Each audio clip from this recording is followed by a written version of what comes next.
never been a better time to be an anime fan. We've got heavy hitters like Chainsaw Man, Frieren, JoJo's Bizarre Adventure, all of which are making waves across social media, and for good reason. Anime is awesome. Whether you started with beginner anime like Pokemon, Yu-Gi-Oh, or Naruto, or maybe you started with something a little less normy like Evangelion, JoJo's Bizarre Adventure, or a Studio Ghibli film, anime has crossed borders and brought top-tier entertainment. While there are very high-quality anime from back then, for example, Akira, Princess Mononoke, and Samurai Champloo, most of anime from back then was a little jank. Even then, it had a charm to it. People missed the pre-time skip One Piece style, the simplicity of Pokemon Indigo League, the sharp chins, huge eyes, and unrealistic proportions.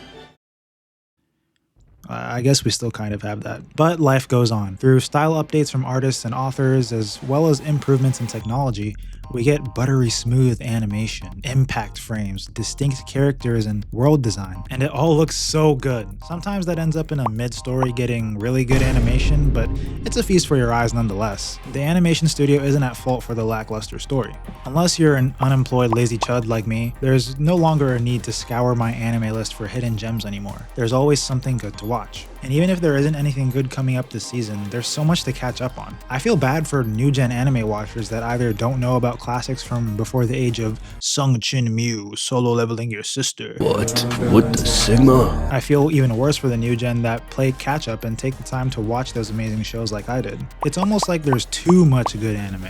I know. Waiter, my steak is too juicy and my lobster is too buttery. But it can be overwhelming at times. Coming from days where I didn't really hear about a new anime series unless it was through word of mouth or renting a DVD at my local library, becoming aware of how large the pool of good series there are out there broke my feeble little brain. But now I know about shows like One Piece, Chainsaw Man, and Frieren that I never would have found without the internet. Whether it's complaining about a show being too long, calling the main character a degenerate, or recently, LARPing as an anime fan. It's great. Luffy D Monkey, shout out Luffy. Monkey D Luffy. What? Monkey D Luffy. It's Monkey D Luffy. I do see some people saying things like, oh, he's LARPing. You're a LARPer. Yo, let's just eat some devil fruit. All of this helps these amazing stories gain traction and climb up those stairs to glory.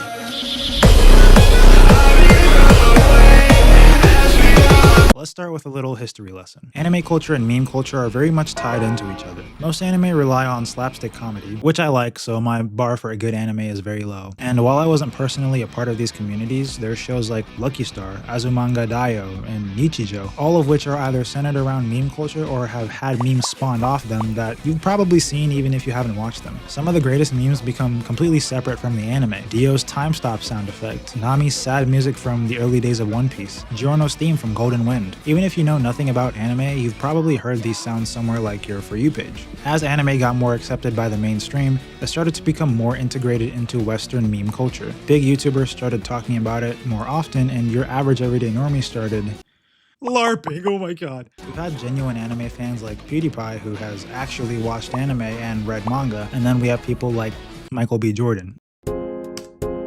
What do you think Michael B. Jordan's favorite anime is? It's a good question. Favorite anime is Naruto Shippuden.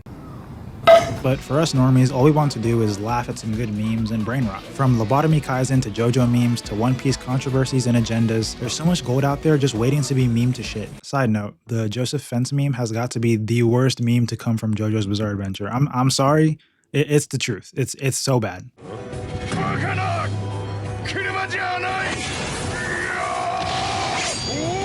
But sometimes you want to experience the hype train. Sometimes you want something that reminds you why you love watching anime in the first place. So you go on Instagram or TikTok and you start scrolling and scrolling and scrolling, and you see someone has made a pretty cool video about an anime you watch, and you see an edit.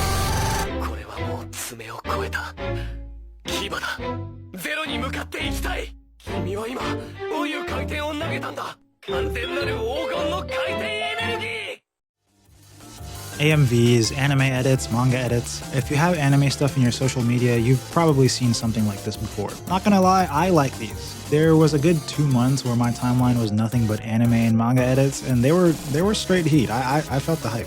I know some people don't like the funk edits and the countless Gojo edits, but there's some real gems out there that should get recognition.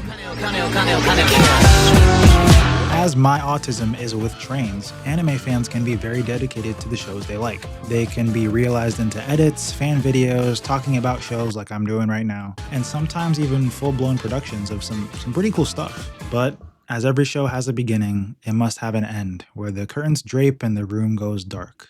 After the credits finish rolling, the ending theme sings its last chord, the post-credits scenes play. What else can you be left with besides an indescribable emptiness? It's almost like depression. While some series go on indefinite hiatus like Hunter x Hunter, Frieren, Vagabond, and Berserk, there's often a real issue behind its status. Maybe there are issues with the studio or publisher, the author may have done something that they shouldn't have, the author could have health issues or even passed away. Recently, series like Dandadan and Chainsaw Man went on hiatus to either figure out the story or for personal reasons, though they did come back. You can't blame the series for going on hiatus, but it still tugs at your heartstrings a bit to not know when the next season or chapter of your favorite story is coming out. What hurts most for me is when a story ends. I don't think I realized I could feel anything about an anime until I watched a show called Angel Beats. I think I was like 14 at the time and in my prime emo phase and probably arguing with my parents all day, so emotions were not a very explored topic in my mind at the time. I lived through my teenage years off Cinnamon Toast Crunch, Tyson chicken patties, and whatever trashy anime I could find after I got home from school. I would sit in my bed, trying not to spill my third bowl of cereal in the past hour and waste my time away on this random show about Japan in high school and blah blah blah.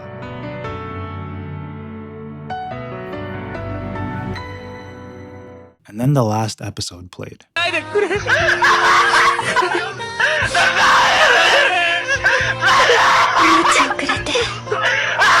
It was about 2 a.m. on a school night. While I did everything I could to hold back my tears, it was no use. All I could do was silently sob myself to sleep that night. Up until that point, I had never really cried to a show before. Sure, I may have felt sad sometimes, but never to the point where I broke down in tears. Shortly after that, I unfortunately had to drop anime because my grades were getting low. But fast forward a few years later and I'm at work and I'm on my lunch break. My phone data is being spotty and all I have is a few episodes of One Piece downloaded to my phone. So I could just watch those. But it'll be hard to finish more than one episode and I don't feel like edging myself on the next one. So I'll just doom scroll with what little data I can get. I scroll about 3 videos deep when I come across a One Piece edit. I had just caught up with the anime, so it seemed like something up my alley. I will now play in full the video that sent me to the bathroom stall, crying in the middle of my lunch break.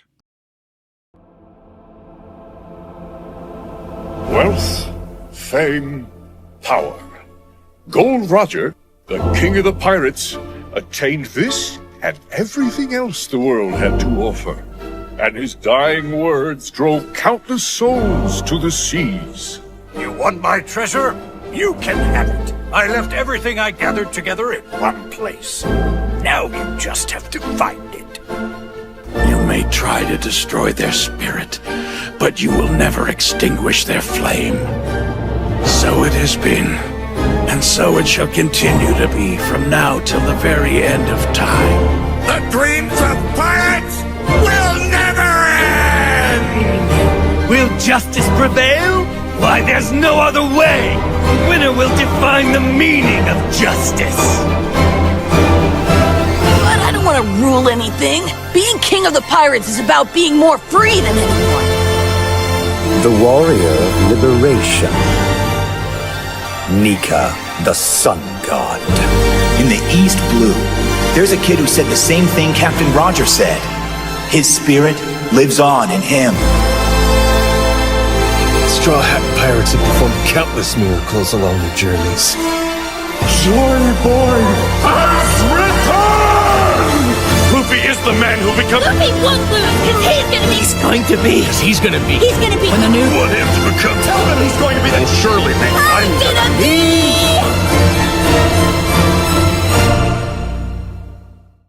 Obviously, if you haven't watched One Piece or don't like it, this video doesn't really do anything for you. For me, it signified the end of an era.